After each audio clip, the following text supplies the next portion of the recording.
Welcome to Artist in Residence, Living Creatively in the Middle. I am Jason Alberty, and as always, I am speaking with local brain trust and immense talent, Gerard Estella. And today, the Still question... wrong. The question, Yes. and I know some of you are going to love this, what does a compressor do? Oh my good God, really? All right. We're going to have to... How technical? You tell me, man. All right. Simplest terms. What a compressor is, and there's many forms and ways of doing it. But what a compressor basically does, it takes a signal and says at a certain amplitude, think about it, even though I'm going to use terms that should not be interrelated, but it's at an amplitude, at a certain volume, at an amplitude, you're going to set a threshold. Anything above that amplitude, we're going to compress the signal down in a ratio. So for example, a 2-to-1 ratio means that for every 2 measurement units above that threshold, we're going to bring it down by 1. So what it really does, in many ways, it allows softer signals to be raised, because there's something called makeup gain. We'll get there eventually. But it allows softer signals to be raised, not exactly the way an expander does, but in many ways like that. Different question for a different day. Sure. What is an expander? But if you're looking at compression, what it's really designed to do is to give you the opportunity to not have to do an entire take all over again. It tames something. So you have a threshold. I'm going to do this with my hands because we don't have a whiteboard at the moment. But imagine that there's a signal that's this. This is my voice going up and down on stuff level. Like you can actually see it over there on a mixer going, hey, tall. If I'm just barely talking, it doesn't even move, right? So it can do that, right? If I put a compressor in point, anytime that I go, hey, it actually just brings it down in a ratio to that. So imagine that we're in the middle of playing a take, or you're in the middle of singing a piece, and you're like, there's this one note where you went a little too loud, or dynamically you went from really, really soft whisper to like too much. Or the drummer is playing through and one of the snare hits is way louder than the next one because for whatever reason, when you're recording, you want consistency, not heaviness. You want consistency, by the way. Any drummer out there, don't play a record to record as hard as you can. Play it with finesse to get the right tone. Consistency wins. It sounds way better. But a compressor there is a safety valve. It also does this. It can round the actual signal coming into it. Because you can, 2 things that almost every compressor has is an attack and a release time.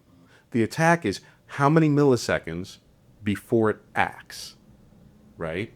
If you have a long attack time, it's not going to go clamp down. It's going to slowly come down. If you have a very fast attack time, it clamps down, right? So imagine back to that drummer, right? He's playing along or she's playing along and it sounds really cool. And for whatever reason, they just hit one that was too hard. And you'd be like, man, if you didn't have one in line, if you didn't have a compressor in on the recording area, you'd be like, all I want to do is tame that. That's what a compressor can do. On your vocals, it allows you to have more dynamic range and not ruin a take by all of a sudden getting, oh man, I distorted, or oh man, that's really harsh.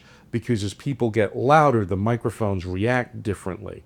Every microphone reacts differently at frequencies, which is a different thing. What a compressor, man, this was not supposed to be the technical answer, but I guess it is. What a compressor really does, all you have to think about it is this. It squeezes down very gently or very aggressively, your taste. It can do it very quickly or very slowly, your taste. And it can release back to the original volume very slowly or very quickly, again, your taste. What it actually allows you to do is control. So that's when you're recording. I actually record with compressors in line. Like it's mic preamp, sometimes, depending upon the instrument, they'll go from the mic preamp. So there's a microphone in front of something. Yep. It goes into a preamplifier. And then from there, I send it to a compressor.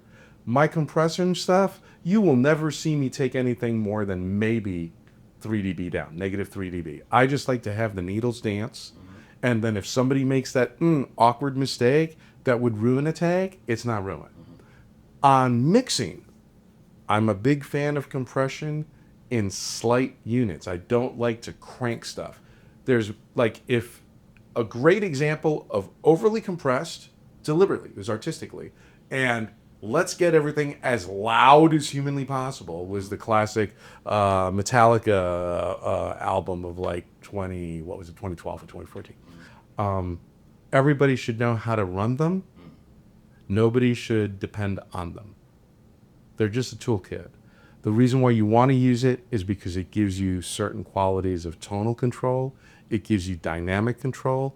And in many ways, it will make a performer feel a little bit more comfortable. They don't know why. But what it's really doing is it's taking their dynamicism and rounding the harshness off. And so when they're listening to it, whether it be in their monitor mix or on playback, it sounds more like what they're used to listening to when they're listening to the radio or to other material. You don't need them on everything. I highly recommend not doing what a lot of people have gotten into, which is they throw all of the plugins on every track, and you've got 7 plugins per track or 10. If you recorded it well, you don't need any of that crap. You need some. But more importantly, let the instruments, let the vocals breathe. What a compressor is really, really good for is giving you a warmth, dynamic control. An 1176, that's a style of compressor. For example, that's great on instruments. It's great on vocals. It's great on everything. There's one down, like I've got 2 in the rack right there. So that's a blue face and that's a black. The 2 underneath it, those are actually optical compressors. They take longer because they actually use a light circuit to know when they should compress, right? So what are they really great for? They're great on acoustic guitars. They're really great on vocals. They're soothing. Some people have gotten into a really great idea of using the 76 type of compressor to hammer, but not all the time. It just hammers those real transient peaks, and then you use like the optical compressor to really warm and be light and build up a track. It's a great thing to do on vocals. Experiment with it. Those are the 2 ones you'll hear all the time. Distressors are fantastic compressors. They do all of that in their own way.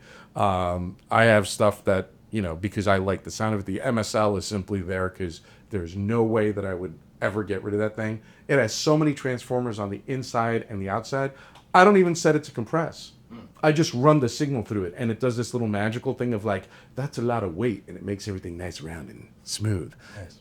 Which is not what you put on a hard rock record, but it is definitely what you put on a jazz vocal that needs to just sit right. Yeah. Okay, there you go. So essentially, compressor is about volume. It's and about how it softens volume and dynamics. Dynamics. And that's why I said up front, it's about amplitude. We think of it as volume, but what a compressor can do is, without making the thing literally louder, it feels louder. It's perceived volume, because it's actually taking the dynamic range and accentuating it in some ways, and most of the time it moves it up.